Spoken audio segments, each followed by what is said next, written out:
outside? Should I run and hide? How do I take my company worldwide? Do you love the law? Did you watch Hee-Haw? What's the weirdest thing that you ever saw? What's it like in court? Favorite sport? Can you help with my book report? Is my hair too long? Am I right or wrong? And do you mind if I sing along to anything? Ask Alan anything in the world. Hello, everybody, and welcome to this special edition of Ask Alan, the podcast. I'm Alan Crone, the CEO of the Crone Law Firm, and it is my honor and pleasure to have with us an attorney who has just joined our firm as of-counsel, Denise Coleman. Denise, welcome to the program. Okay, thank you. Thank you for having me. Oh, it's my pleasure, and I want to just kind of set the stage for our listeners a little bit. We'll talk a little bit about your background. I always say every superhero has an origin story. So we want to hear yours. But it's very exciting this week. We have formed an alliance. You have offices in St. Louis and Chicago. We have offices in Memphis and St. Louis, and we're now sharing space with you in Chicago to grow our practice up there. And you're of counsel with the firm, which means that hopefully we'll be doing a little bit of work together. And we're just very, very excited for the collaboration. Okay, I am definitely excited about it also, and looking forward to the sky is the limit. That's right. That's right. Well, tell us a little bit about you. How did you decide to go into the law? Okay, that's a really good question. Well, back in high school, I decided to go into secretarial classes or commercial classes, and I ended up being one of the top students for shorthand and typing. I could type over 100 words a minute and take shorthand about 160 and 70, along with really good in grammar. So when I graduated from high school, I ended up going into law firms because of my skills. That's how I started. So I saw these law firms, and back then they had me doing paralegal work. So I decided to become an attorney. Now, I decided in the 80s or what have you, but it didn't materialize until later. I understand. What about the law and being a lawyer as you're working in these law firms? What was it that kind of attracted your attention to doing that as opposed to continuing to be a paralegal? Well, if you want for me to be quite honest about it, I was looking at the disparity in income. Being a paralegal, I figured since I was doing all of the work, a lot of the work, not all of it, I was just didn't understand. I decided to become an attorney, and also along with that, to start helping people. So where'd you go to law school? I went to law school, St. Louis University. When you finished, what were the job prospects like at that point? I have to interject that at that particular time, my husband was superintendent of schools, and he ended up traveling a lot. So I was juggling a family, moving across states. So I ended up in the public defender's office, which I need to tell you, that was one area of the law I thought I didn't want to have anything to do with, the criminal area, and that's what I ended up in. I think that's the way life works sometimes, isn't it? Yes, it is, definitely. Well, let me ask you this. 1980s, you're a Black female coming out of law school. Tell us a little bit about how that was. That couldn't have been easy. No, it wasn't easy because back at that time, women were not that prevalent in the law. And I can also tell you some stories when I did get hired at, through the public defender's office with some of the judges. They didn't want to give women not preferential treatment, but if women had to take off for their children, the judges did not like that. There was a lot of pushback at that particular time because of women not being able sometimes to, I wouldn't say to do their job, but when it came to their family, a lot of women had to take off, and the judges just wouldn't give us continuances at times. Yeah, I hear what you're saying in terms of the 80s, that the women really hadn't broken through. No. How has it changed now, both in terms of being a person of color, but also being a female in the legal profession? Is it better? Is it worse? Is it different? How have you seen the landscape change? Well, one thing I can tell you as far as numbers, there are an awful lot of women. And then in the African American community, there are definitely more women in law school and then graduating from law school. And I think that is something that needs to change. Now, as far as, I guess, the judges in terms of women, since there are an awful lot more women judges now, I would have to say the landscape has changed. But still, when it comes to family and when it comes to your job, you still have to perform. And you cannot be using the family as an excuse not to get, the work done. Yeah, it's a tough, it's a tough thing to juggle, particularly as you say, if your spouse is otherwise occupied, or there are a lot of single moms out there practicing law and trying to raise their family. It's a different challenge for women than it is for men, no matter how much progress we've made on that front. Absolutely. Definitely.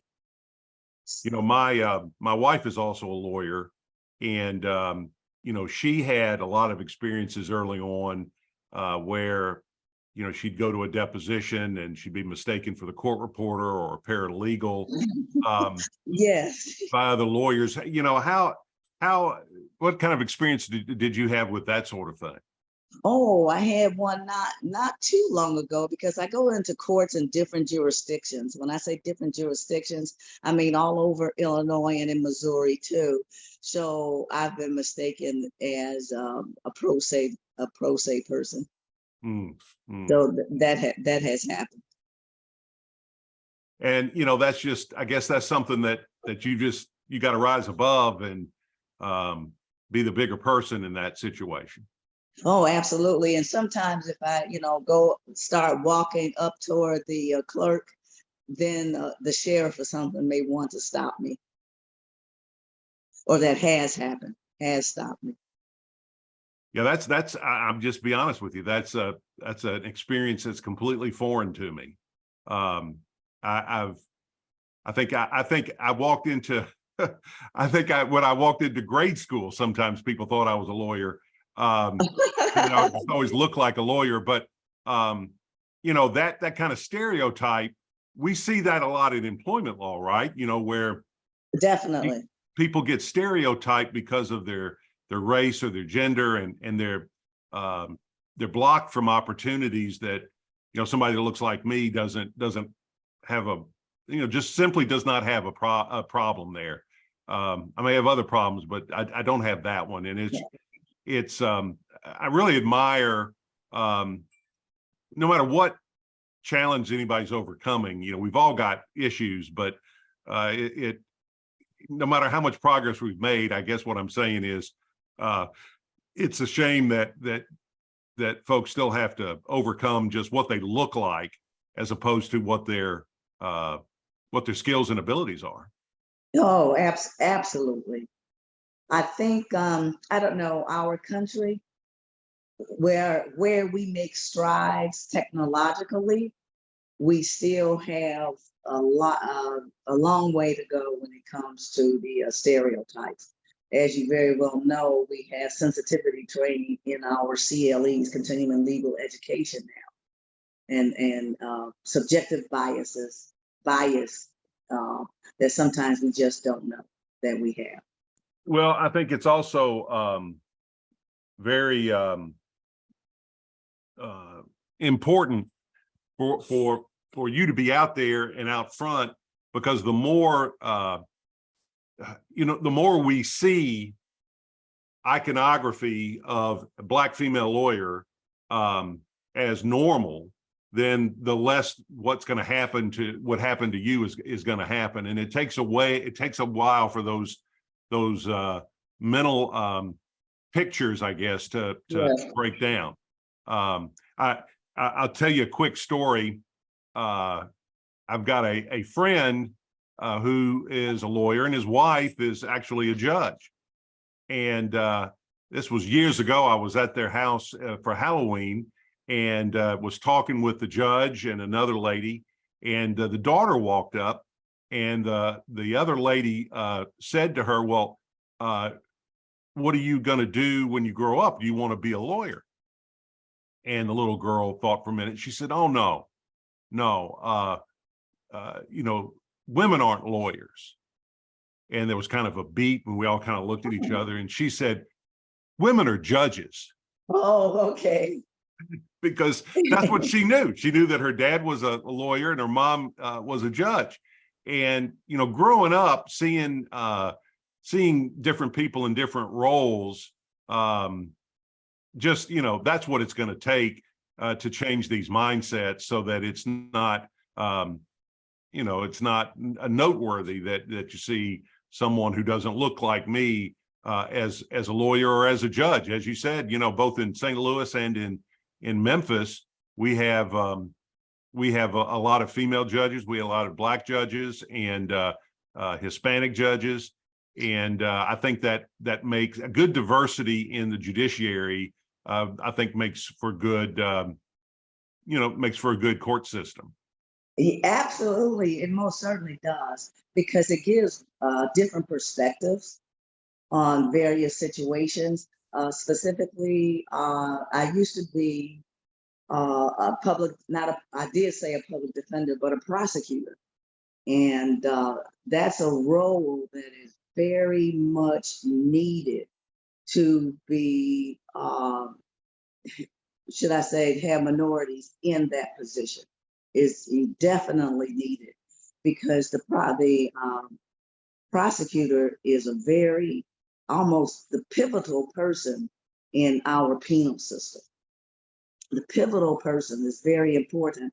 And that's the reason I'm saying that is because of warrants, our system, and warrants that are issued, because any warrants that are issued are run by the prosecutor. And the prosecutor or state's attorney, whatever you call them, they're the ones who decide if a case will be issued. And I had no idea that that role is so important. There was one time when my girlfriend and I say my girlfriend because she's now a judge. She's an appellate judge, okay? And we were in the prosecutor's office together. And then I'm here to tell you, the police officers used to shop to come to get their warrants issued when we weren't there. It doesn't matter. I mean, we're still tough on crime. That's not what I'm saying at all. That's not what I'm saying. But you have a different perspective. And you're going to ask different follow-up questions than, definitely. Than a white male prosecutor is going to ask. It will not. It definitely will not. Yeah. And that doesn't make it better or worse. It's just, as you say, it's a different perspective. Yes. Because if someone is guilty, then they're guilty. I guess I should say once they're proven guilty. Well, tell us about what you're doing now. What kind of practice do you have, and what is your passion as far as practicing law? Oh, well, I have to tell you, it's a good thing with another area of law that I didn't want to have anything to do with would be family law, okay? Family law. So now what is happening, I have a lot of family law clients. And in all seriousness, I'm beginning to find out that me being their attorneys is helping them through a very tough time in their lives. And this is just a recent, what I recently thought about. It's almost becoming a ministry. Now that's strange. This is something I just recently thought about, because the people are going through such turmoil in their lives. And they really do need help, not help just legally, but help emotionally. And I have to tell you, help spiritually in going through. So I'm finding that I'm being a lot more empathetic and a lot more open to helping them, get through this tough situation in their lives. And then the other area of law is probate, which I do like a lot. So I have a lot of disabled estates, decedents estates, and that's another area in which someone has just lost. So in a decedent state, they just lost a loved one and having to go through. So I ended up helping them, counseling, going through that situation also. So those are the couple of areas that I'm zeroing in on. I do have a personal injury that's a little different, and then one medical malpractice case, and that's another one, and had to help the family go through eventually the loss of their loved. Well, that's one reason why we were so excited to form this alliance with you. Is a lot of our clients have those estate planning and or probate issues, and so to have someone who's got that expertise, not just one but two states, is very, very helpful. Those are the kinds of situations we like to accompany people through. And your approach almost, as you say, is almost as a ministry. Yes. That's what Jesus calls us to do, no matter what our profession, right? Is to be there for other people, and to show his compassion, mercy, and love to others, and to do that through your profession. It ought to be a natural thing. It is natural. I discovered it is definitely natural. And I'll have to tell you a story. I was in court a couple of years ago. It was a divorce court. And then my client ended up telling me that she and her husband were thinking about reconciling. Well, when I hear that, that's just great, because, families breaking up, that's just not a good thing in our society. They didn't have children, though, because they were older. And the other attorney on the other side, she kind of talked her client out of it. I said, "Oh my gosh, what's going on here?" But I think that has something to do with maybe because I'm a little older, just a slight tad bit older, maybe. I don't know. Well, I think it's also an approach and a philosophy of how you approach situations as a lawyer. I think a lot of times I'll speak for myself. I've been around the block, and I've seen a lot of cases, and I know how most of them work out, right? Yes. But you never really know how any specific one is going to work out. And I think as a lawyer, you've got to divorce yourself from ownership of the case. Absolutely.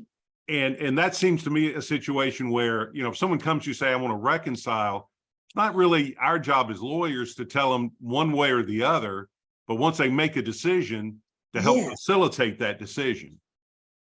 Absolutely. Definitely. Yeah. Because we are counselors at law too. That's right. I think, and counselors. And counselors. That's exactly right. Well, Denise, I'm looking at my clock here. I think our time is up, but I wanted to thank you for being on the program. And I definitely want to thank you for collaborating with us and affiliating with us. And I'm looking forward to big things for this new enterprise together. And I'm headed up to Chicago next week to do some work up there. So we're jumping in with both feet. Oh, fantastic. And definitely look forward to working with all of you. Everyone I've met so far have been just fantastic. And it's exciting time. Well, the feeling is mutual. So again, thank you. I want to thank Denise for taking some time to be on the show with us. And I want to thank everybody for watching. If there's a legal matter that Denise or I or someone in our firm can help you with, I hope you'll call me. We want to help. And look for us in Chicago and St. Louis and Memphis. And Denise and I are both going to go get some justice. Absolutely. Thank you all very much. And thank you.